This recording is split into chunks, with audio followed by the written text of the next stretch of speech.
Yang ni yang nak sembelih. Bukan kita sampai putus kepala. Alright. Gini. Yang ada pukul dah kepala dah. Jadi lepas sembelih tungging. Tungging ni bagi mengalirkan darah.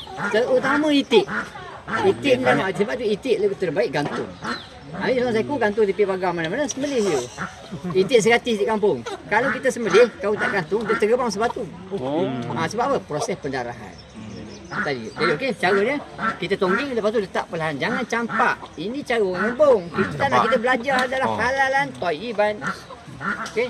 Tarik ni begitu kita tegang, bacaan bismillah Allahu akbar. Tarik pegang macam pegang pen. Tadi pegang macam ni kan? Pegang pen lah sebab apa nak bagi kurang tekanan dia. Tarik boleh, tolak tu pun apa tuan-tuan. Sekali boleh, terpulang pada tuan. Saya ajar lembut-lembut. Tarik, tolak. Okey, tongging. Tongging macam tu. Bagi darah, baru letak tu lahal-lahal. Faham tak? Pisau basuh jangan celup dalam baju. Faham tak? Pisau jangan celup dalam baju. Dia basuh dekat luar. Macam ni basuh luar.